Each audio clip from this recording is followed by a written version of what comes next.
Good evening. I'm David Ferriero, the Archivist of the United States, and I'm pleased to welcome you to the William G. McGowan Theater here at the National Archives. I'm glad you could be with us, whether you're here in the theater or joining us on our YouTube channel, and a special welcome to our C-SPAN audience. We're pleased to present this discussion of Vietnam, lessons learned and lessons ignored with the U.S. Association of Former Members of Congress, and we thank them for their support. Before we get started, I'd like to let you know about two programs coming up soon in this theater. On Wednesday, November 29th at noon, historian Edward Ayers will discuss his new book, The Thin Light of Freedom, the Civil War and Emancipation in the Heart of America. Ayers retells the story of the Civil War by focusing on two counties, one in Virginia and one in Pennsylvania. And on Thursday, December 7th at 7, we present Conflict in Journalism in Southeast Asia, a panel discussion on the role of television journalism during the Vietnam War and how it influenced subsequent conflicts. Participating on the panel will be journalist and former anchor of Nightline, Ted Koppel.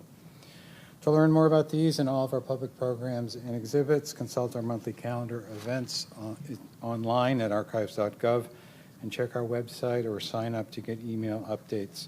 You'll also find information about other National Archives programs and activities. And another way to get more involved with the National Archives is to become a member of the National Archives Foundation. The foundation supports all of our education and outreach activities, and there are applications for membership in the lobby. And a little known secret that I keep telling everyone about, no one has ever been turned down for membership in the National Archives Foundation. Now I ask all Vietnam veterans or any United States veteran who served on active duty in the United States Armed Forces anytime during the period November 1st, 1955 to May 15th, 1975, the Vietnam era, to stand and be recognized.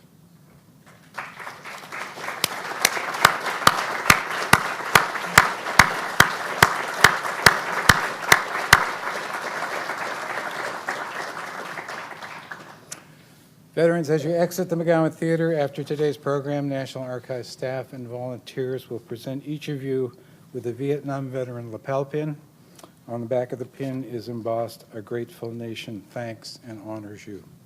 The United States of America Vietnam War commemoration is a national initiative, and the lapel pin is the nation's lasting memento of thanks. Tonight's program is one in a series of events we're presenting in conjunction with our new exhibit, Remembering Vietnam, which just opened in the Lawrence F. O'Brien Gallery upstairs. The exhibit is a media-rich exploration of the Vietnam War, featuring historic analysis as well as interviews with American and Vietnamese veterans and civilians and firsthand experience of the war's events. It's a fascinating collection of newly discovered and iconic original documents, images, film footage, and artifacts that illuminate 12 critical episodes in the war that divided the peoples of the United States and Vietnam.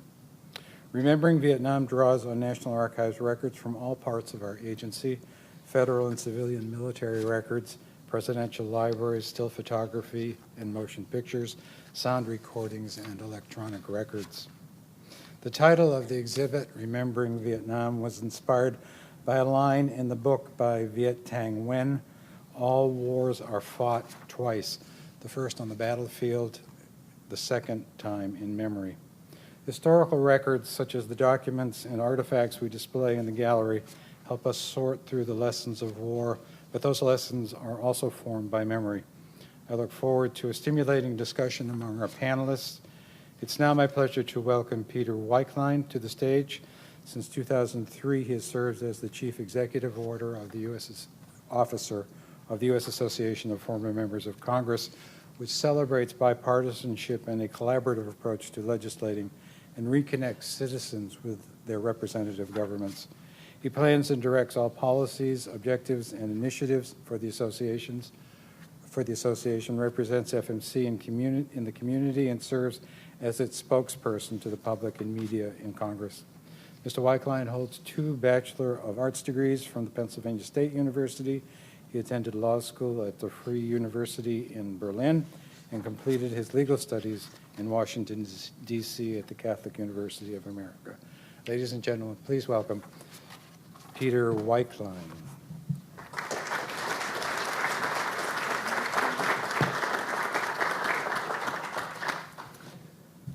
Thank you, David, for this introduction and for the many years of partnership involving the National Archives and the former members of Congress. And thank you all for joining us tonight for this discussion. I realize I'm the only thing standing between you and the outstanding panel we have assembled, so in that spirit, I'll be very brief. First, I do want to spend a quick word on the association and the work we do at the former members of Congress. We bring together under the FMC umbrella a bipartisan group of over 600 former senators and representatives who work together on a wide variety of projects. Our mission includes strengthening the work of the current Congress by promoting a collaborative approach to policymaking, as well as deepening the understanding of our democratic system by focusing on civic education and encouraging public service.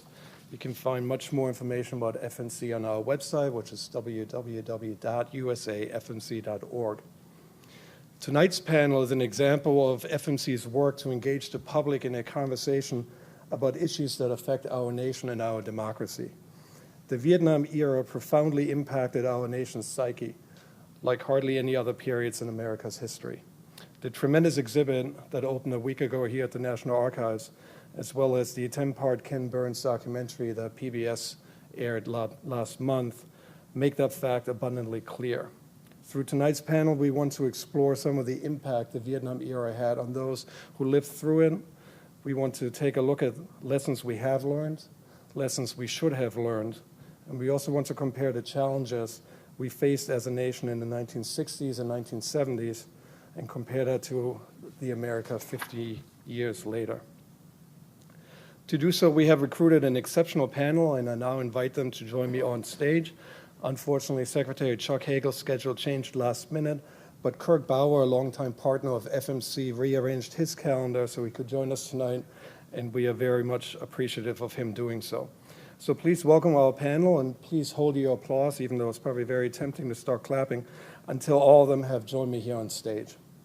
Moderating this important conversation will be Leonard Steinhorn, who is a professor of communications and affiliate professor of history at American University, a political analyst for CBS News Radio, as well as a political commentator for numerous media outlets. He also has authored books and articles examining American politics and culture with a particular focus on the 1960s and race relations here in the United States. Jim Jones is a former member of Congress from Oklahoma, as well as a former U.S. ambassador to Mexico during the Clinton administration. He now serves as chairman of Monarch Global Strategies. Kirk Bauer has been executive director of Disabled Sports USA for over 30 years, where he focuses on using sports to help severely wounded veterans in their rehab. I've known Kirk for over a decade. He's a friend, he's a mentor, and he most certainly is an inspiration. Harry Robinson is an award-winning architect who has served for many years on the board of directors of the Vietnam Veterans Memorial Fund, which, as you all know, builds and maintains the incredibly moving and powerful Vietnam Veterans Memorial Wall on the National Mall. And last but certainly not least, Bob Carr, a former member of Congress from Michigan, who came to Congress in the Watergate class and was named to the House Armed Services Committee as our involvement in Southeast Asia was beginning to wind down. He served in Congress until 1995 and now teaches politics and government at George Washington University. With that, let's please welcome our great panel with a round of applause.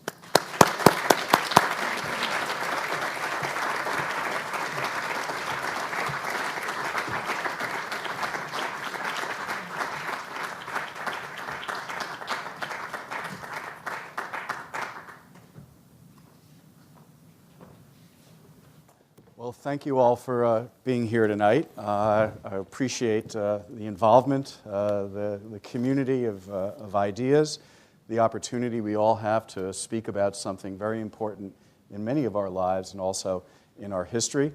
Special thanks to the National Archives and to the former members of Congress for hosting such an important conversation and doing what we need more of in our society and culture, which is conversations about the past and how they translate into the present, how we make sense of our lives years ago, and how they connect to today.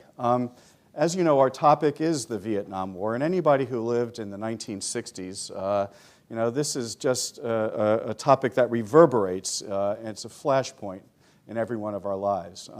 It's a war that divided our country. It's a war that eroded trust in institutions and in individuals. It's a war that arguably germinated the culture wars and set apart sort of some of the populism that we see today. It's a war that magnified some of the racial issues in our country at that moment in time. It's a war that arguably undercut Lyndon Johnson's Great Society and helped to split apart New Deal liberalism, which had been the post-war reigning consensus of that era. It's a war that sort of magnified the role of the media, and to some, the media became a hero, and to others, the media became a villain. And in many ways, it sort of shook up America's image in the world.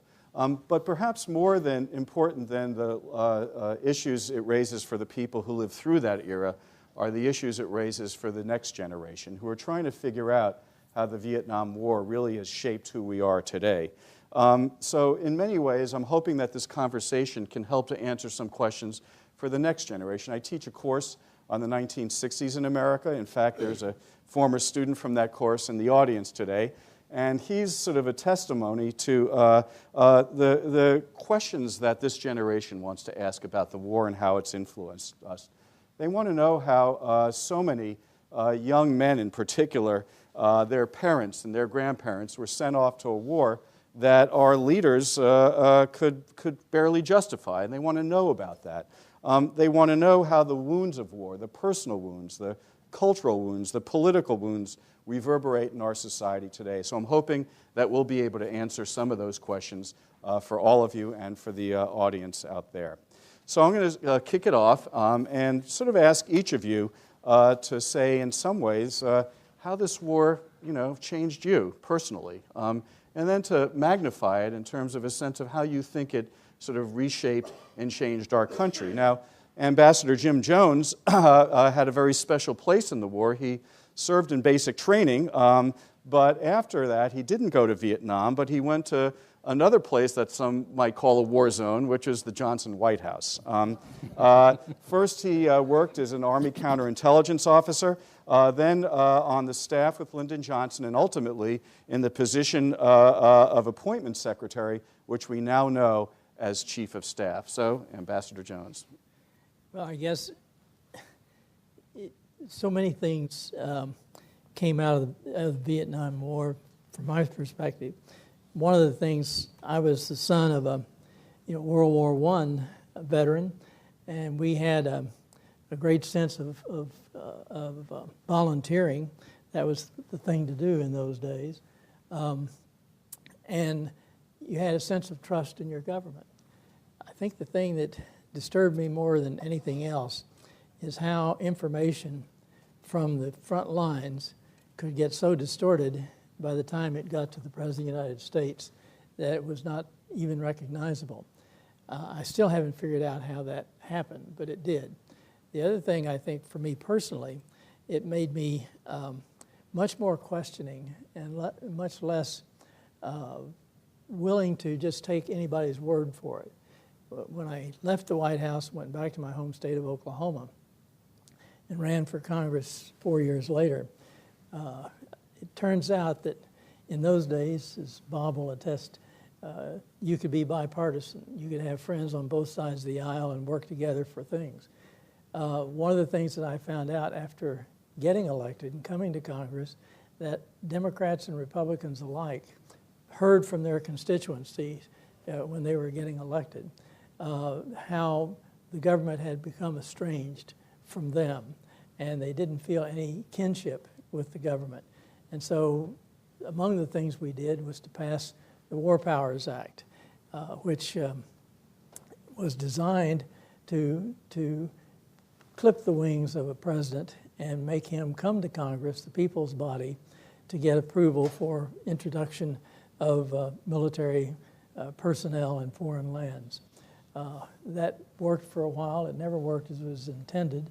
And now I think we do need to rediscover that and perhaps put some sort of program like that in. So, thank you. Kirk Bauer, in 1969, you were in Vietnam, in the Mekong Delta. You received 2 Bronze Stars for heroism, so thank you for your service. and a Purple Heart for your injuries incurred in combat. So obviously, the Vietnam War had a very deeply personal impact on your life. So please say how, in sort of a larger sense of how it changed who you are. Well, I think, first of all, I think my perspective is going to be a little less elevated because I was I was a non-commissioned officer, one of the grunts on the ground in the 9th Infantry Division, slogging through the swamps of the Mekong Delta. So it's going to be more of a ground level, and actually even now still very much a ground level, because one of the things that when I got hit and lost my leg to a grenade during an ambush, my life changed personally and physically forever, and I became a person with a disability. I didn't know what that meant. I didn't know anything. I was a young recruit, and suddenly I was not flat on my back, and I had tubes coming out of me and pins in me, and they were operating on me and everything else. So it was just a pretty devastating experience, and so personally it affected me. But one of the things it did do was to get me focused on what really helped to, if you will, turn my life around and save my life. And for us, it was the sports programs and some of the services that the VA and the military offered to get us back into life again. And so, we now focus on healthcare. We focus on physical activity. We focus on the Warfighter Sports Program, on serving the warriors with the sports rehabilitation program. And we do see now, one of the lessons learned, that there is much more of a focus on, the complete care for the wounded, and health and wellness activities that are going on, and education. Education is the key to getting the jobs, and the jobs in education is the endpoint for everything that we're all doing for our wounded, as well as those who are transitioning out of the military. So it changed the course of my life very definitely. Well, thank you, and appreciate that. And so we have a sense of the relationship with government. We have our relationship with veterans. Harry Robinson, also thank you for your service. You went straight to Vietnam out of Army Ranger School in 1967. You were a platoon leader for the 1st Division and also an engineer, and you were stationed in a very dangerous area in Vietnam close to the Cambodia border. Please. I think it's important that I give you context. The notion of patriotism and listening to your government ran very deep in my family. Since the First World War, all the males, save my father, who was in the government when the Second World War came around, served in the military. My uncle, James Hill Robinson, was the highest ranking Negro when he retired from the service in 1954. His grandson and his 2 sons both finished West Point. In fact, when he was in the White House, he was Johnson's military aide. I was in Vietnam. And I tried to get an assignment that he didn't want me to have because he said it was too dangerous. And I wrote him letters, and I called him, and nothing worked. He says, look, go to the 1st Division. It's going to be a safe place for you to be. Well, that wasn't quite true. It's, the change to my life runs that I did Ranger School, Vietnam, then grad school, Walter Reed for a long time, and then grad school. When I went to grad school, I was a very difficult graduate student because I wasn't afraid of anything. My position was, what were they going to do, send me to Vietnam if I didn't do this paper? No, it just wasn't going to work that way. So it's the notion of personal confidence that came out of that experience, almost at a very high price. It's a gamble that I took, and I took that gamble because I decided that when I was in my 40s and 50s and 60s that I wanted to be among those young men in this country who were then running the country. And that plan worked out exactly well for me. And we've had an opportunity to do some things that I don't think would have been done had it not been for the war. The difference between Vietnam soldiers, military, and what's going on now is that it took the end of the war and Jan Scruggs and the wall to unite us, that, and to save the country from itself. Now the military has honors as they're in a war, and I think that's very important as to where this country is now. So thank you, and obviously it's the question of how Vietnam divided us and how people have attempted to knit us back together is an important story that we have to discuss. Bob Carr, a former member of Congress who ran for Congress because of Vietnam and civil rights. You were in undergraduate and I think in law school at the University of Wisconsin, which is really one of the sort of hotbed areas of protest at that moment in time. And what has driven your political career and activism is your experience from those years. So tell us more. Right, exactly. Well, my story isn't that remarkable. I was a scrawny kid from Janesville, Wisconsin, grew up thinking I was going to be a nuclear physicist. I was very good in science. So I went to the university and signed up for all the science courses, but they made me take they didn't make me, it was required to take a political science course. So I took my very first political science course. And I can recall that it was a turning point because in that, with my nuclear physics interest and the book that they required us to read, it was Kissinger's. It was his second book, as a matter of fact. It was his Nuclear Weapons and Foreign Policy book.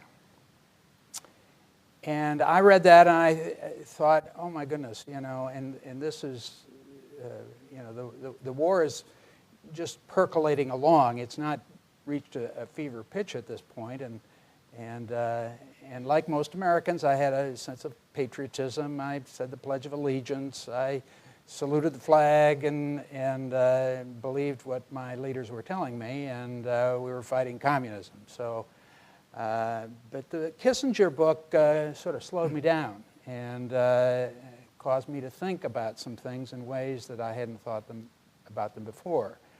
My Republican upbringing, moderate Republican upbringing. My father, I must say, didn't like Joe McCarthy, but started me to rethink some of what I was taught at home. Things progressed, and I was going to vote for Barry Goldwater the very first time, the first time I could vote for president. And then in May of the election year, he started talking about, well, maybe we ought to use nuclear weapons in Vietnam. And I thought that was just crazy. And I couldn't vote for him. And the protests started percolating, as you said, at the University of Wisconsin. It was they had a protest over Dow Chemical. It was the very first violent protest. There were many protests of the Vietnam War, but this one went violent, and the whole campus was in a state of shock. And then upon graduation of undergraduate school, you had to think about the draft. The draft, even it was very present in our daily lives. What is going to happen next? What's the draft board going to say? What do we do? Now, it happened that there were graduate deferments then, so I went to law school and continued to get a draft deferment. But I wrote my law school thesis, if you will. They didn't call it that at the time, but my law school thesis was on the selective service system. So I had this connection with the draft and those who were drafted. And then after leaving Wisconsin, I went to Michigan. Again, influenced by, among others, the Port Huron Statement, participatory democracy. It was an engine for civil rights, the anti-war movement, those kinds of things. And I get to Michigan, and I'm appointed by a federal judge, several actually later on, defending people who were claiming conscientious objection. I think we don't know that today, but if you were a conscientious objector, the only way you could appeal a draft board decision saying, no, you're not, or we don't believe you, was to do it as a defendant in a federal criminal case. And I ended up defending a lot of these people, and all but one was successful. So it ended up motivating me to run for Congress. And then in Congress, I was privileged to put the period at the end of the sentence, and on March 12th, 1975, it was my resolution that cut off funding for the war in Vietnam. So that really just turbocharged your life in so many fundamental ways. Right. So thanks for sharing, and I'm wondering if you think we as a country have learned lessons from the Vietnam War. What does the philosopher George Santayana say, is those who forget their history are condemned to repeat it. So do you think we've learned lessons, and what lessons might those be coming out of that war? Anyone want to take a crack here? I'll take a crack at it again. I can think from a ground level more than anything. I'm going to accuse Pete of a bait and switch. You know, you were supposed to get Chuck Hagel instead of the defense secretary. You got a jock. You know, that loves sports. But, well, I think one of the things that impressed me the most is the public reaction to these current wars versus Vietnam, and those who served. In Vietnam, because there was such a division within our country about the war, and there was a real violent, guttural hatred for the war, that translated over to some of the guys that served, and we were all tainted. And it really did affect our psyche in terms of how we felt about ourselves and how we felt about our service to this country. What the big difference now is, and I think the country has learned, is whether you're for or against the war, you know they support the troops and their commitment to serve for this country and to sacrifice for this country. I think it came to me rather graphically when I was over here at the 930 Club, which is a nightclub in D.C., and the Rex Foundation was giving me a grant. Now the Rex Foundation was established by the Grateful Dead. Now they were long dead. I mean, you know, really dead. But I mean, they might not think so. They might, but they had this foundation, and I was getting funding for the Warfighter Sports Program to support the injured troops from 800 deadheads that were standing around the 930 Club, and I thought, boy, things have really changed. So I think that is really one of the things. The other couple of things that we're seeing, you know, I went through the Voc Rehab program, which was a good program back then to help us get back on our feet again and redefine who we were, and I ended up going to law school through the Voc Rehab program at Boston University. But now the GI Bill is as good as the program back then that was just for the wounded, and so that is good, and there's no limits on it. I can tell you that I've been in the Deputy Secretary's VA's office arguing cases, you know, informally, not formally, for those veterans who fell through the cracks, and 10 or 15 years later, we were trying to get them back into Voc Rehab and get them back into some rehabilitation, and the time had expired. And so these educational benefits and some of the benefits are now available without time limits. So that's an improvement, in my opinion. The focus on PTSD. We didn't even define PTSD when coming out of the war. I was discharged the last day of '69. I had my first session of PTSD counseling in 1982. When my marriage was falling apart, and so that is different, because now we try to encourage the warriors to get in and seek some help, because no matter what happens, you do have some post-traumatic stress. We don't want it to become post-traumatic stress disorder, because that's when it becomes dysfunctional. So those are some of the changes, positive changes, I think, that we're seeing in this war compared to what was happening in Vietnam. And just a quick follow-up on that. Do you think that veterans, Vietnam veterans, the narrative early on was very divided? There are lots of issues related to Vietnam veterans. Do you think our country has sort of welcomed Vietnam veterans more in the last couple of decades? Yes. Yes. I think that's a major change from the time of the war itself. It was really sad to see people coming back from Vietnam or coming back from military service and being ashamed of their service, and because the communities were shaming them, basically. And I think that's one of the good things that's happened in the last few years, is that the human beings that fought this war are being recognized for the patriotism that they exhibited, and I think that's had an effect on the response of the political leadership as well as the citizens at large on the soldiers who are fighting today's wars. I think that even though the country was fairly divided on the Iraq War, for example, in this last decade, they were not divided on the people who were fighting the war. and they did give them the kind of respect that they deserve for doing that. Once again, context is really important. During Vietnam, the ROTC programs at colleges had 4 brigades. Every freshman and sophomore was required to take it. That fell apart. When I finished Howard University, 6 of my college classmates were killed in Vietnam. In the senior class, we had at least 60 second lieutenants who graduated and then went in the Army into various things.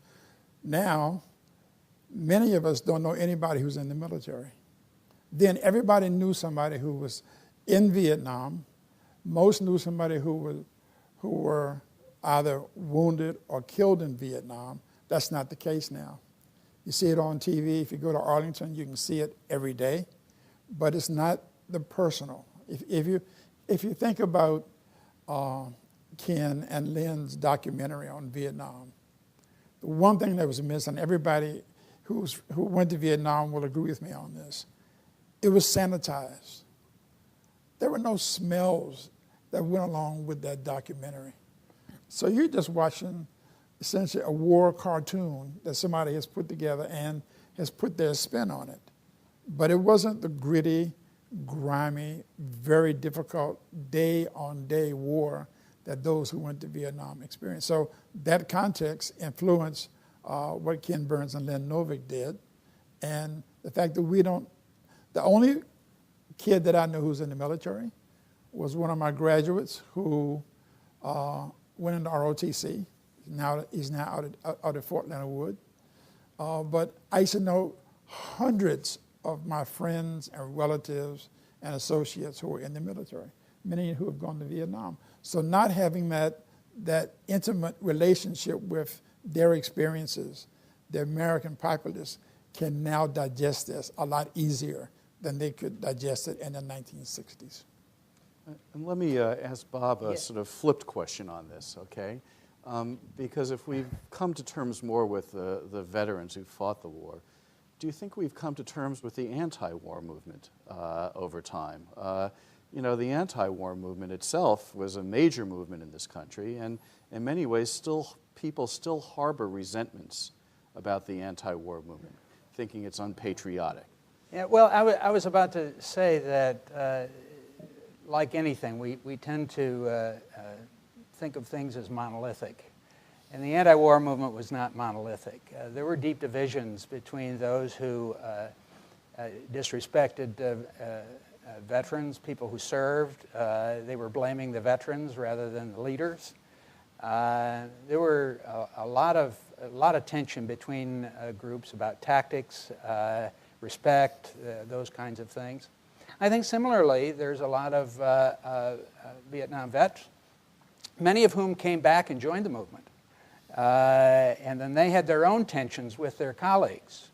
And we know that veterans organizations from World War I and II, the American Legion, VFW, all these other groups, initially had some hard times accepting the vets, and the vets had to create their own organizations. So, I mean, things fractured a lot. It wasn't just vets versus peaceniks kind of thing, and there was a lot of turbulence.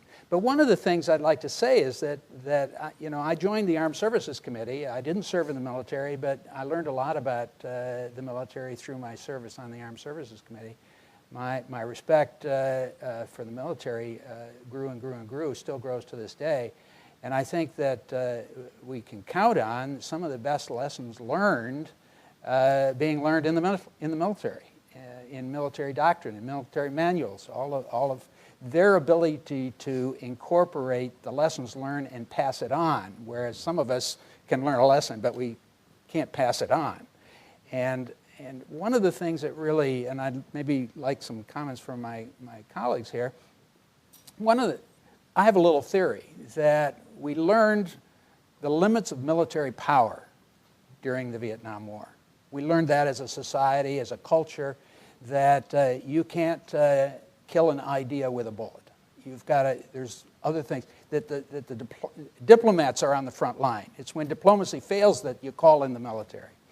So I think that there was a generation of military leaders during the Vietnam War who learned that and who were a restraining force on civilian political leadership in military adventurism. But sadly, they began to retire and age out, and a new generation came in. And I've always wondered, I thought that the military legacy of Vietnam kept us from going overboard when we rescued Kuwait. But then a few years later, that military resistance to civilian authority began to crumble. Thoughts? Go ahead. Go ahead. No. Okay. Well, after you. A new set of careerism kind of took over. You know. Yeah, I think we have to keep relearning the lessons. And I think you learn the lessons by mistakes you have made. And then when you get into a higher position, you don't make those mistakes again, but then things roll along.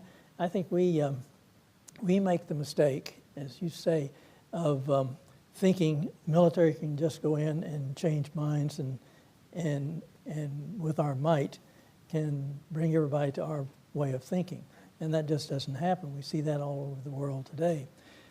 So I think we have to relearn those lessons. Can I make a point? Sure. You know, as an architect, you learn to think around the box. And that was really to my advantage in the military. Now, many of my commanders didn't like that I did that, but it was always to the advantage of those whom I was leading and to the mission. I'm going to give you an example, and I use this all the time. And when I tell this story, I get the cold chills. So I was a platoon leader in the 1st Division, and then they needed someone to go to a place called Quan Loy, which was about Loc Ninh Special Forces camp on the Cambodian border, because they needed a task force engineer, Task Force Dixie, to maintain the road from the Cambodian border back down to Claymore Corner, and then to do everything in between, build ammo dumps, prepare for the big battle that was eventually going to happen there, and it did. So the CIA had a little hut in the Quan Loy encampment, and I'd go over every day, and I would get the intelligence report, and I would read it. It didn't write. I mean, because my instincts, my street instincts from growing up in Washington, D.C., told me this just wasn't right. Well, one of the things that my father did when I was a kid, he would take me to the O Street Market at 7th and O Street, because he lived in that neighborhood and would go there as a kid. And what I discovered from that was that was the voice of the community. It's where people met. It's where they exchanged ideas. It's where they exchanged goods and currency. And the same thing occurred in Vietnam. There was a market in An Loc. There was a Buddhist monastery, a small school, and this market in a town square. And I go there every morning. I get my Jeep, drive through rubber plantation, and go there. And, Tiwi, how you doing? Tiwi. And the mornings when I would go there and they weren't speaking, I knew the Viet Cong and the North Vietnamese were in that market. I knew they were in the area because they then couldn't relate to me as the guy who came every morning. So I would go back to the CIA and I'd say, this is wrong. And let me tell you why this is wrong. They said, how'd you think of that? I said, because I'm an architect. I'm an urban designer. I understand places. This was an important place. I'm going to make the story very short. We took a delegation of corporate executives who were in Vietnam, back to Vietnam for the 25th anniversary. And Jan and I had a meeting with Madam Minh. She was a big Viet Cong in war zone C. She was now the vice president. And I said, Madam Minh, I'm Harry Robinson. It's good to be back in your country.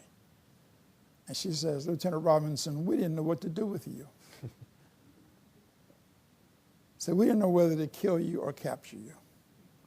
So every morning you would come to the market at Analyst and walk around and buy things and talk to the vendors and leave. What were you doing? And I told her. She said, we thought that's what you were doing. But why hadn't the CIA thought of that? Why hadn't the CIA come out of that silo where they manufacture information? Why hadn't they looked to how people live there and make that work for them? Well, that helps me a little bit. I mentioned in the beginning that it always puzzled me how the information, when it finally got to the president, was so different from what we heard that happened on the ground. And it used to drive the president crazy. One time, I started my day in the president's bedroom about 6 or 7 in the morning, and the night before we had given him all of his night reading, and I basically filtered all the night reading, both the situation reports, the intelligence reports, et cetera, as well as domestic stuff. And then we would discuss it in the morning and give out assignments. And he had 3 televisions. In those days, you only had 3 networks. And he had 3 televisions in the bedroom, watching them all at the same time, and reading the New York Times, Washington Post, et cetera. And he came in, I came in the bedroom, and he was just cussing. He said, who is this goddamn Johnny Apple, R.W. Apple, New York Times reporter? Because he said, either we've got a bunch of nincompoops working for us, or he's a communist. Because the reports, the same situation, the reports were night and day different. And it drove him crazy. And that gives me some insight. I think some of the other insights were that as you went up the ranks, you didn't want to be the one to say that we're failing. And so you would change it a little bit until it finally got to the president. It was a disservice to the president. But I have to ask you an LBJ question, though. How much doubt did he harbor about the escalation of the war? We harbored a lot. We had lots of meetings on that. We met once a week. We had a luncheon meeting with Secretaries McNamara and Rusk and Dick Helms, was the CIA director, et cetera, a luncheon every week. And he used to press them very hard. I remember one time we had a late night meeting, and we're walking over from the mansion to the West Wing, and he said we had, I think it was General Creighton Abrams brought back from Vietnam. He's going to have to rape me before I'll give him any more troops, and it sounds like Lyndon Johnson. Well, he had some other things to say about it. We won't get into those. But you might want to rephrase your earlier statement about starting your day in his bedroom. Just a thought. That's the way he worked. He worked from bed for about 2 or 3 hours in the morning, and then got dressed and started his official schedule. But it was very, very frustrating, and he had lots of doubts, because in 1954, I guess it was, and he was in the Senate, and I didn't know him at that time, but he was one who was very skeptical of the division of Vietnam, and he was skeptical all the way through as president. And actually, the reason he didn't run was not that we couldn't win, that he couldn't win. It was that he thought the only way he could get peace in Vietnam while he was in office was to not run for office, to have complete freedom to do whatever is necessary. And it turned out that turned out to be true. We almost had peace in Vietnam if it hadn't been for the Republican candidates getting message to Madam, what's her name? I lost her name now. New? Yeah. No, I'm talking about it here in Washington. The Chinese. Anyway, she was very close to Saigon, and we didn't. FBI intercepted a message from Vice President candidate Agnew's plane in Albuquerque to her, and then she relayed the message to Saigon, to the president of South Vietnam, saying, hold out. This is when we were getting started on the peace negotiations in Paris. Hold out, and Nixon will give you a better deal. And that everything went cold after that. So I think we would have had peace in Vietnam, a settlement that took us 6 more years to get, and we never got it in that respect. But anyway. So following up on that, politically, are we still fighting the battles of Vietnam? I don't think we are. I think that's. What would you say? Well, I do think I want to agree with some of the Congressman Carr's statements about, when you've seen the horrors of war, I don't care how patriotic or how committed you are, it really makes you think twice, 3 times, 4 times about getting into war, because you understand from a very human level the cost of the war and the tragedy and the horrors of war. And I think this has proven that some of the members of Congress who have been in the military are sometimes the most hesitant to make that commitment. So when you talked about that transition that happened when some of the healthy skeptics, and I consider myself, a lot of our guys that got hit over there are healthy skeptics. We're not anti-war, but we're healthy skeptics.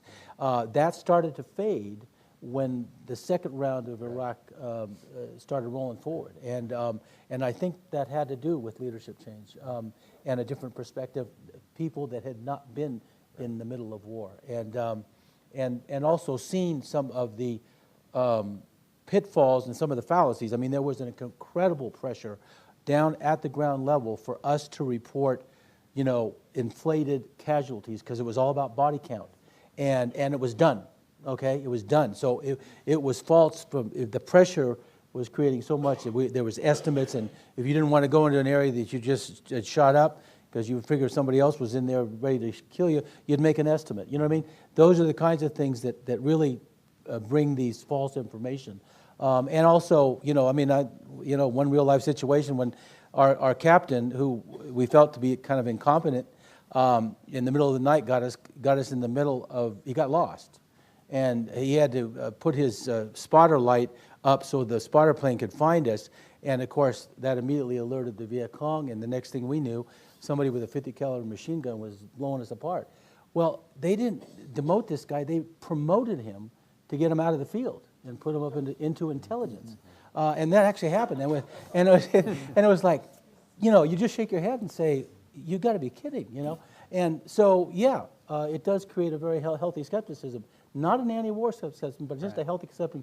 These are human beings that are, that make mistakes, and as we say, shit happens, So. But I think in the 60s, I think the political, there are a lot more veterans in the Congress in the 60s than there are today. And I think they were more willing to be trustworthy of the presidential leadership, of the military leadership.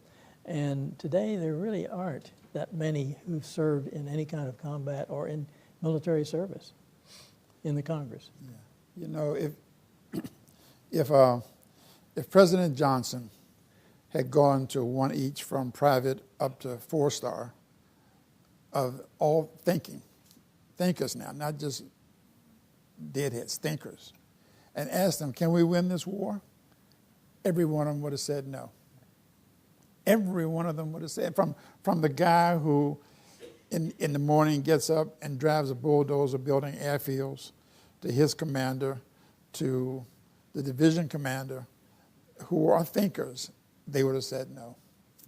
And most of us did that time over there with that in mind. Let's do this, let's do the best we can and get home. Now, you mentioned Richard Nixon. Richard Nixon spoke about the silent majority, and that was a Vietnam War speech. He talked about the forgotten Americans. And all of a sudden, 48 years later, Donald Trump is talking about the silent majority and the forgotten Americans. Was this just a mere rhetorical device on his part, or was he still carrying some of the issues from the late 1960s until today? Bob? I think there's an element of that, yeah. But I also think we need to go to human behavior too. Our neural bandwidth is limited. people are overwhelmed with information. The complexity and the velocity of information today is much greater it was than even during the Vietnam War era. I think people are really vulnerable, even more so today than they were then. And then, Lenny, we had journalism that was curating our news in a way that made us at least have faith, that, if not in our leaders, at least in the information stream that we were getting. Today, what's going on, you know? Well, and arguably some of the resentment toward journalists originated. I mean, if Lyndon Johnson was talking about, you know, R.W. Apple in the New York Times, wondering what his affiliations were, he was certainly angry at Morley Safer with that report in, I think it was 1965 in Vietnam. There are many who blame journalists for losing the Vietnam War. So once again, that cultural touch point remains with us today. Right. So I want to turn it over to the audience and give you an opportunity to ask questions. We have microphones on each side. My request here is an important one, which is please ask a question. Please don't make a statement. And please allow for the opportunity to have the conversation go on. So let's go. As a Michigan State graduate from 1979, Mr. Carr, you were the first U.S. congressman I voted for. But I have a question. When we talk about Vietnam versus the treatment of veterans in modern wars, from my generation, I never saw Vietnam as a win. And the veterans from Vietnam were part of what we saw as a losing war.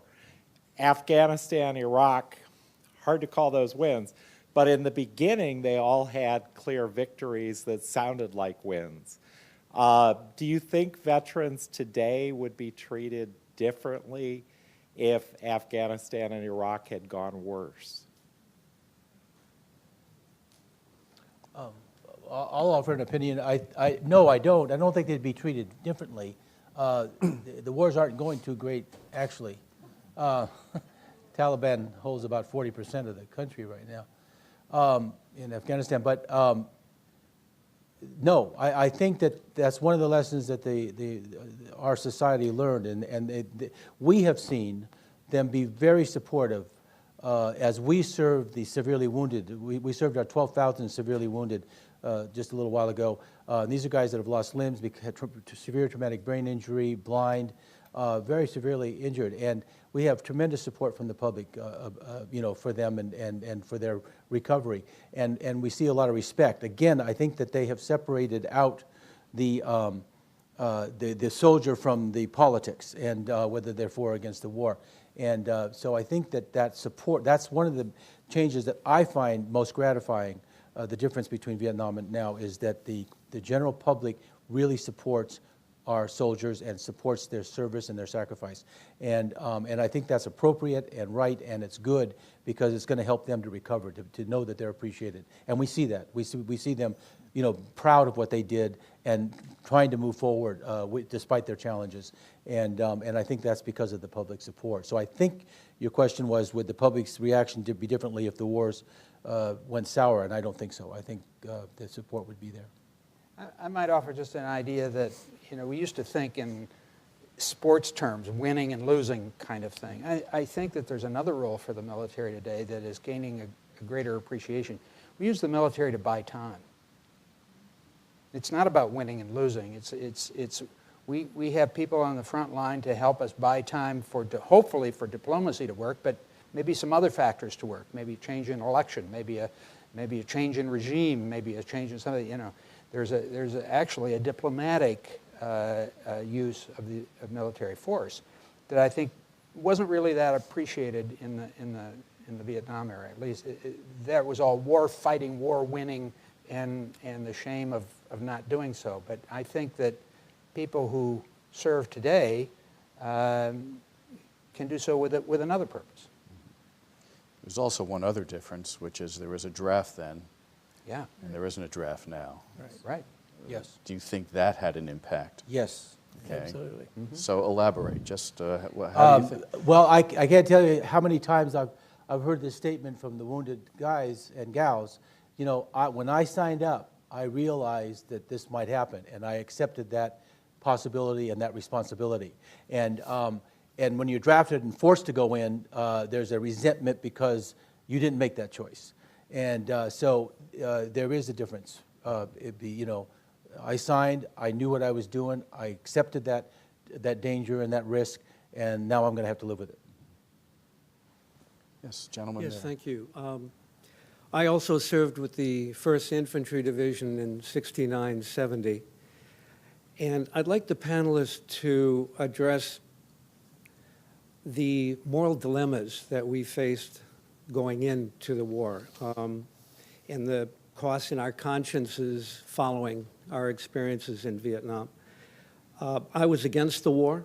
I was in graduate school at Princeton studying public affairs, so I read several books on the war. I thought it was strategically stupid, and it was deeply morally wrong. But when I was at Princeton, the university offered us lawyers and doctors to help us avoid the draft. And when that offer was made, I left feeling absolutely dirty. You could go 3-4 blocks away and into the African-American neighborhoods of Princeton, and there wasn't a storefront lawyer helping these kids get out. So while I was against the war, and I had actually worked on the Eugene McCarthy campaign in Wisconsin, I had to face the choice. Do I burn my draft card? Do I go to Canada, which had lifelong cost to my career? Or do I just go along with it? I did get a draft notification, and I went along with it. What I saw in Vietnam, the misrepresentation of body counts, I saw it personally. I was disgusted with my experience in Vietnam. When I returned to the U.S., I threw away my Bronze Star, I threw away my Commendation Medals, I threw away my Air Medal. I was embarrassed, I was ashamed of that I had served. But I would have felt even more ashamed if I hadn't served, if I had refused to go. And it's a conscience that I'm still grappling with. I'm just wondering if the panelists could address that. You know, one of the ways that many of the troops in country handle that, the nature of the war, the rejection of the war, was to do as much good as they possibly could every chance that they got. Medics sent to villages to help kids. There was a Montagnard village just outside of Quan Loy, about 5 miles. We adopted it. We did a lot of medical things there. We took care of the kids. And that was multiplied across everyone in Vietnam. When you got a chance, you always saw photographs of troops holding kids. And we respected that, and we had a love for it, and we understood it. So that took a little of the sting off of being in that country, destroying that country. I might say that I've always had a little haunting feeling. I didn't go, but because I didn't go, I didn't feel that that was a great victory, a personal victory for me. And I've always wondered if because I didn't go, somebody else did, and maybe they didn't come home. Yeah. Let me just follow up. Had either of our 2 veterans run across or seen any of the atrocities committed in any way, shape, or form by American troops, or seen the consequences of napalm being dropped on civilians? Did you run across any of that? Or? Napalm, yes. Yeah. It's horrible. I mean, when you walk through an area that's been hit, it's streamers of plastic and just grotesque, damage. we did see that, and experienced it and watched it happen. And I mean, war is kill or be killed, and I think a lot of the guys like myself, and I'll include myself in this, the moral dilemma was resolved by, and it could have been a rationalization, if you will, but when we were there, the saying is, you literally own the ground you stand on, and that's it. It was just, there was no front lines, and we were there to protect our men and ourselves, and basically help our buddies get back alive, and we, when we got shot at, we returned fire to do that. And so it was a rationalization that I'm saving my buddies and myself, and the moral question gets pushed back. As far as any atrocities, except for, I mean, the types of weapons that were used, I didn't see any. But when you get a heavy fire from a village, you have no choice. You have to fire back, or your buddies, the guys are going to get killed, and you do, and you call in either helicopters to fire rockets in it, or you call in artillery, and there are people in that village that aren't shooting at you, but there's a lot that are, and those are the kinds of moral dilemmas you just have to shove back, because bullets are flying over your head, and you just don't have time to think, or that's the only reaction you can have. So those kinds of, the collateral damage issue is real, and we realized it was happening, and it's horrible. But in that moment, you're just trying to save your buddy's life and your own. Thank you. Yes. Thank you for your presentation and discussions. I'm thinking about veterans. They really sacrifice a lot, but sometimes they really don't know exactly what happened. They just have to follow the order. And I'm thinking the war and the veterans' sacrifice is really a part of the big social problem. I think our system is really rigged, and all the abuse and false excuses, and if we cannot ask the DOD to cut the budget or maybe close some military bases, maybe this is a vicious cycle going on. And I'm also concerned is the veteran, maybe they have to be treated for mental illness, but I think a lot of veterans, they are victimized because they are labeled mental ill, while the benefit itself, medical cost is really deprived by other health professionals or facilities. Now, for veteran parts, they are really victimized. They are day in life. They are sent to jail. Basically, they use rehab and hospital as a prison. And then they charge them, and all their benefit, their income and saving will be gone. They charge them everything. The government resources will be always charged by those people. It's really, we waste a lot. So if we can direct our direction to just examine this, Do we you have can. a question? My question is, can we really pay attention to reduce this type of abuse from our daily life to fix the system? We cannot allow them to have a rigid system with all the abuse and false excuses and take our resources and taxpayers' money, and veterans, the family, they are all destroyed. I'm really thinking of the young and old. They send from one hospital to another, one rehab to another. It's basically just the whole life is useless. Not just to say they spend their life in war. I'll just step in. Is the system broken? No. Is it operating perfectly? No. But what we see is programs that are, that are being offered that are trying to address the issues that you're talking about, post-traumatic stress. The two big issues that we're dealing with the severely wounded, teaching them sports skills, is traumatic brain injury and post-traumatic stress. Okay. I'm not saying that if they have a problem, they should be treated. I'm saying that they are not having that type of problem. They are mislabeled to have some kind of false diagnosis. And then they rip up their resources and their income, their savings. So, again, both the government and the private sector realized the deficiencies of Vietnam And they are attempting to address those issues by offering programs that deal with, counseling for post-traumatic stress, sports and wellness programs that get the warriors back into health and fitness again, education, the best education bills we've ever seen.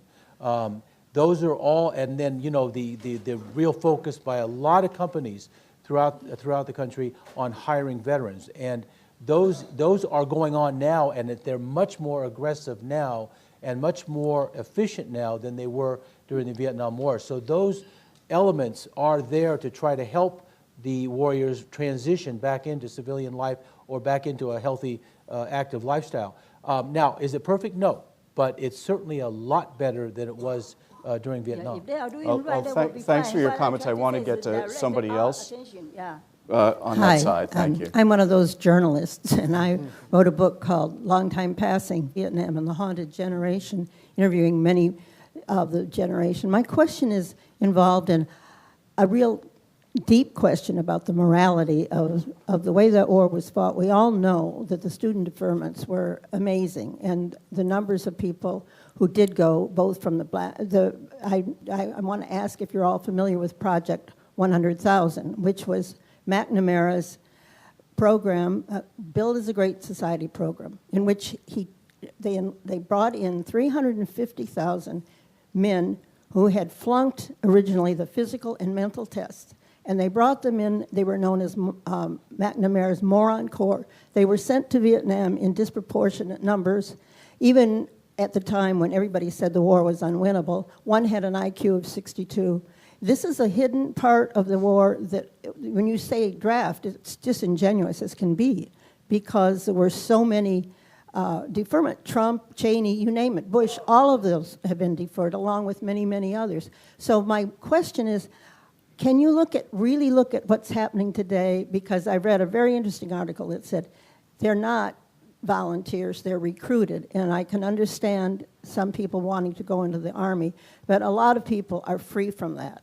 And my question is, would a real draft, unlike the abominable one of Vietnam, maybe censor more people in the thought of just going off to war, if their own children were involved? Jim Fallows and I and others have all brought this up as a possibility, because that is a bad legacy. So anybody want to talk about that? And also the Vietnamese, who are still fourth generation Agent Orange, because our country has not taken the Agent Orange out of it. There's just a ghastly continuing problem in Vietnam, and I know some people over there who are working just like you are with victims of the landmines, victims of Agent Orange, and it's sort of, what bothers me is it's buried, and I'm wondering if you all feel you have a moral obligation to look at that and really speak out about the bad parts of the war, because I haven't heard it so far. So the McNamara 100,000 was a piece also written about in the New York Times. A gentleman wrote a book on that. And I've actually been corresponding with him recently, and the stories that he tells about people that he knew in Vietnam who weren't capable of taking care of themselves and became cannon fodder in the war. And it's sad and poignant and worth talking about. But so I'm there were a trying lot to of, tell you that was written in '85, and it was written over and over by the journalists. No one of any military might has ever addressed it. It wasn't in Ken Burns.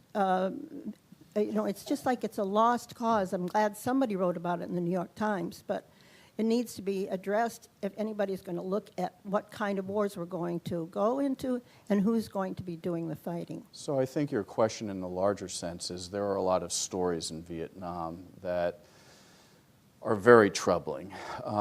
What is our obligation to keep telling those troubling stories and to make sure that we learn from those lessons and try to rectify some of the past injustices that we may have actually been involved in, irrespective of how we've tried to retell the story of veterans for their bravery and courage in a war that they necessarily didn't choose to be involved in. So what's our obligation to tell the difficult sides of this war so that next generations learn those lessons? I think very much an obligation.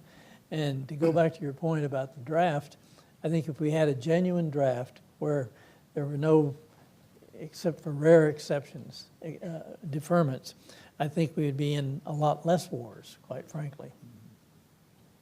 I think we have a responsibility, absolutely, to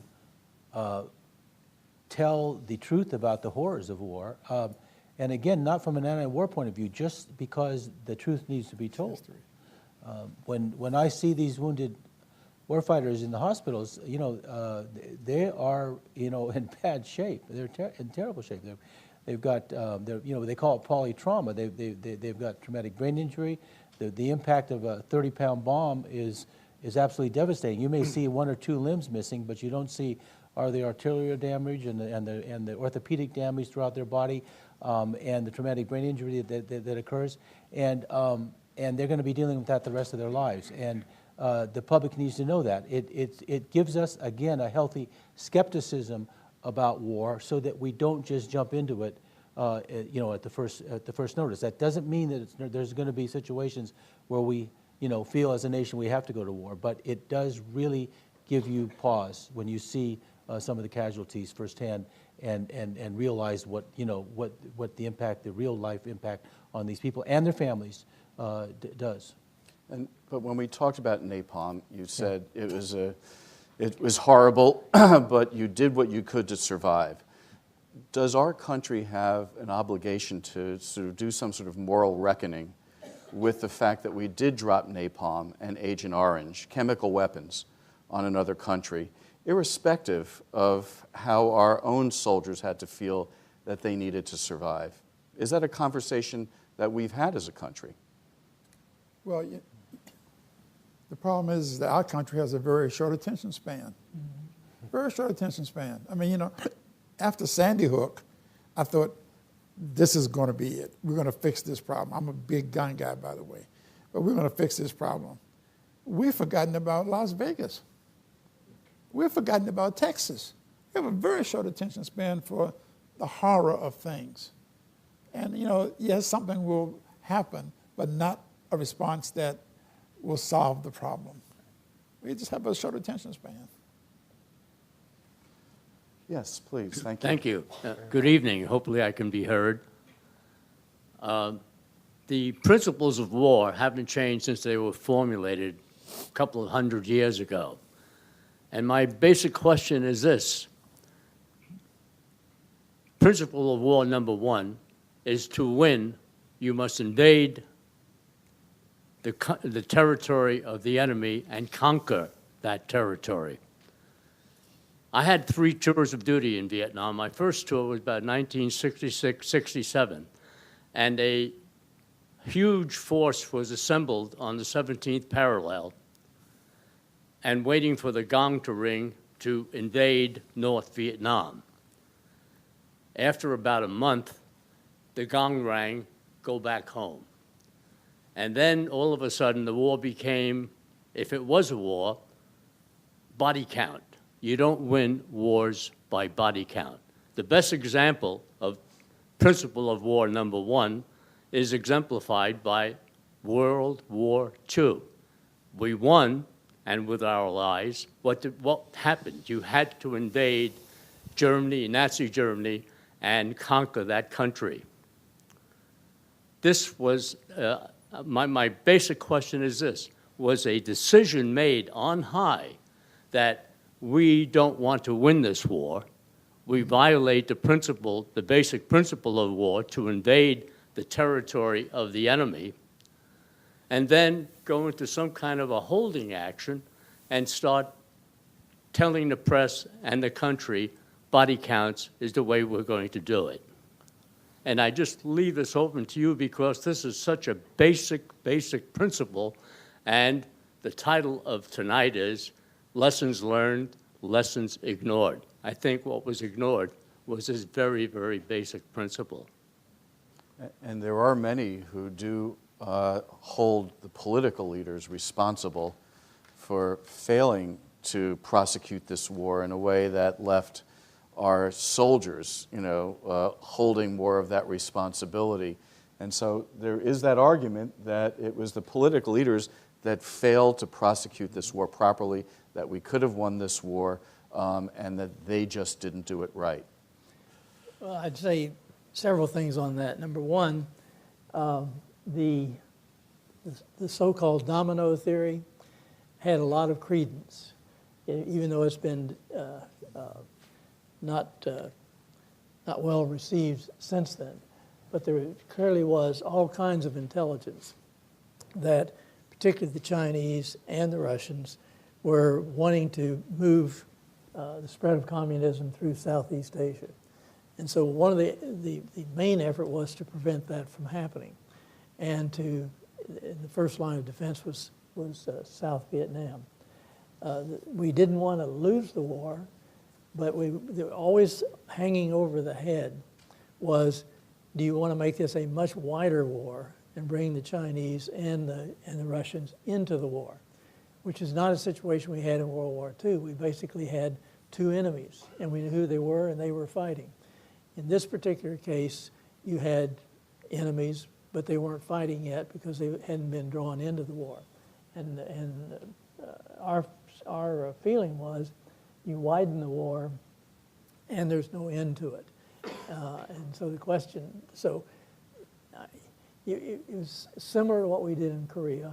We were trying to hold the line to keep the spread of communism from happening, and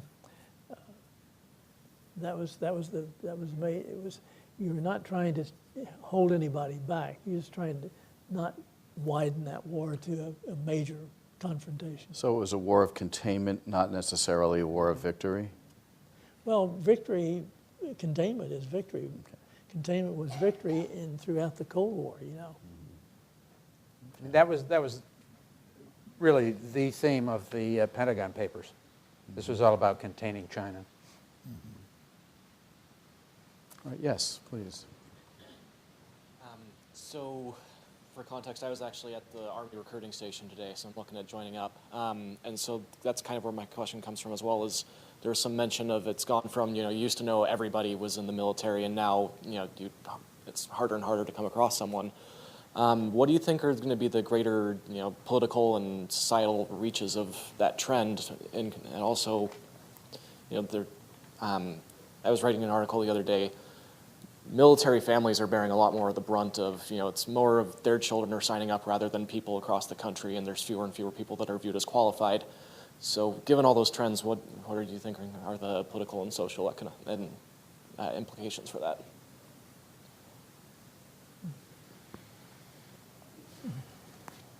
You want to?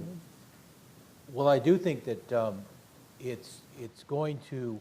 I mean, we're creating a bit of a subculture of the 1%, and so people again don't. And this is why discussions like this are very important. People generally don't, like you say, we've got very short attention spans.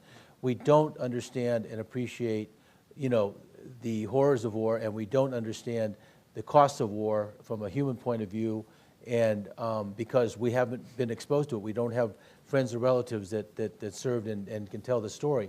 And so, we are in danger of falling into that situation where it's going to be easier and easier to make the decision to go to war, and I think that's dangerous for this country and for any country. And again, not that we don't find situations where that's necessary, but it makes it a lot easier to do it because it's such a small segment of the population that really is experiencing what it's like to be at the front lines, what it's like to be the tip of the spear. So in other words, one of the results of Vietnam, which was to end the draft and create a volunteer army, which limits the number of people who get involved in the war, may then ultimately result in fewer people knowing the consequences of war and not making informed decisions, which could potentially lead us to conflicts that may mirror Vietnam again. Very possible. Much better put. I'm a veteran of the Persian Gulf War. In the 60s, we had the Gulf of Tonkin Resolution. In this century, we had the claim of weapons of mass destruction. in the 60s and 70s, we had bombings of Cambodian, innocent civilians in Cambodia and Laos. And in this century, read a report in the Washington Post that the president himself orchestrated dronings of innocent civilians in, I believe, Afghanistan. So my question is this. Why isn't one of the lessons to be learned from Vietnam that, why isn't an important lesson to be that a president must rest assured that he or she will not only be impeached, but also tried, and if found guilty, incarcerated for lying our country into an unjustified war or for slaughtering innocent civilians? Why isn't that one of the important lessons to be learned? I mean, you were there. You weren't there while Tonkin Gulf, but certainly there must have been conversations in the White House about the fact that Tonkin Gulf was not necessarily an attack on our ships. When we were there, we still believed it.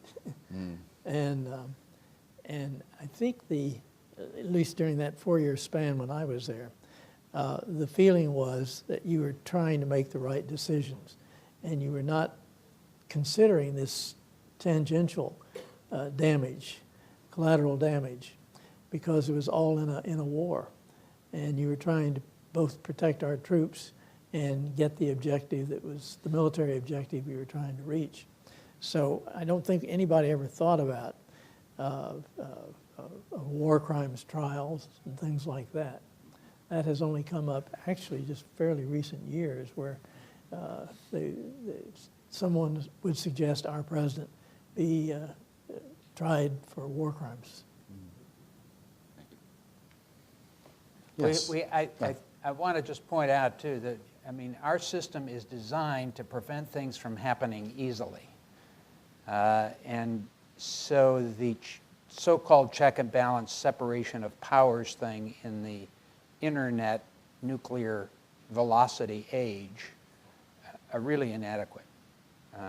I congratulate Corker, apparently, for starting a little bit of a hearing on Capitol Hill about trying to see what could happen to rein in or give some congressional oversight or some kind of oversight to the first use of nuclear weapons. We have some structural problems in how our Constitution apportions power and influence, and it hasn't held up well in the velocity of information age that we're in right now. But there are serious consequences when you take nations to war based on inaccurate information. Yes. And, you know, and that does reverberate, and it leads people to have less trust and less faith in their institutions and their political leaders. And even if you don't go to the point of having trials or impeachment, it's a very, you know, it debilitates our society. But it's also part of the responsibility of our leaders, isn't it, to make sure that they tell us this accurate information. We had that in the Mexican-American War. We had it in the Spanish-American War. So it's happened through our history. You don't recognize it at the time, but it's inaccurate information. Yes, and I think this is we only have time for this final question here. So. Hello. So Vietnam ended up being an unwinnable war, and today a lot of our foreign threats, including cyber warfare, terrorist organizations, and the civil war in Syria, seem very unwinnable. So what lessons can we learn from Vietnam when our leaders are making decisions today about how to interact with the global threats that we're facing?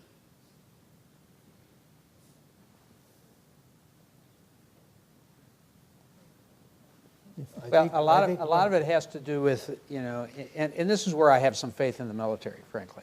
I mean, I think we don't engage, on Capitol Hill, we don't engage in a lot of critical thinking, right? It's all about ass covering, can kicking, and credit claiming. I mean, I have to say that. I mean, Congress is not a policy institution, it's a political institution. But, you know, I'm heartened by what I knew, I learned, and I've seen in the military. I think military does engage in a reasonable amount of critical thinking. I think they are looking at the threats in a more holistic way. And they certainly are on the front line of having something disastrous happen, so their incentives are not getting reelected next week. Their incentives are really, I think, in the proper place. So I have some hope in that regard. I mean, and it's hope, it's faith, because I don't have top security clearance. I don't know what's going on, but I'm heartened by what I've seen. I think one of the other lessons that we've talked about here tonight, as you're making political decisions, you have to factor in the total cost of war.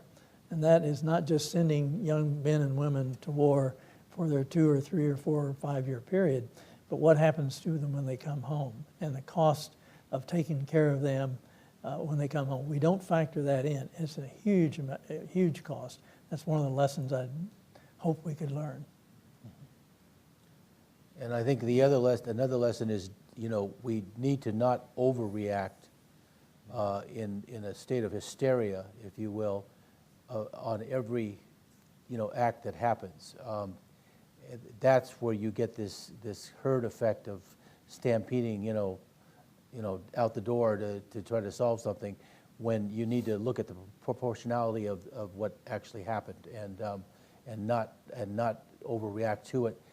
And keep more of a steady approach to these crises and to these problems around the world, because I think that's where we get into this escalation of what we do, in reaction to it. So I have a final wrap-up question for you all. Let's say you're teaching my course on the 1960s, and to my students in class, they want to know the one lesson they should learn from the Vietnam War as they begin to take the reins of democracy and sort of begin to be that generation that will be running this country. What is that one lesson from Vietnam that you would tell young people today? Be skeptical and curious. Skeptical and curious. A healthy skepticism combined with patriotism, but a healthy skepticism. And, really requiring, information and full disclosure with the kind of questions and with the kind of approach so that we have our eyes open if we take action. Those two things, and to value the human capital of this country. Some of our bright minds died in Vietnam. If you read the book, the long gray line about the class of 1966 from West Point, they recount that one by one of how they died in Vietnam and how the first burial at the cemetery there was a big thing. Then it was 1 a week. Then there were 3 a week. So these are people. They aren't soldiers. They aren't airmen. They aren't Marines. They're people who have an opportunity, if left to live, to make a contribution to this country. Bob? Well, honesty and humility. I don't think you can have greatness without humility. And being able, strong enough, to put a period at the end of a sentence, not just another comma. And there were times when I will ask my students how many people died in Vietnam. And the answer I typically get is about 58,000. And I say, no. I said, how many people died in Vietnam? Right, millions. And there were a couple of million Vietnamese who died in Vietnam. And I do hope that they take away, just from that single question, that the human experience has to be much larger than any particular policy or decision that goes on in one nation, or that we have to understand the consequences of those policies and decisions, because in the long run, they do boomerang back home. In any case, we are out of time, and please thank our panelists for their thoughts and insights. It was safe if we had more architects. Very good comment. I actually believe it. Thank you. Good job.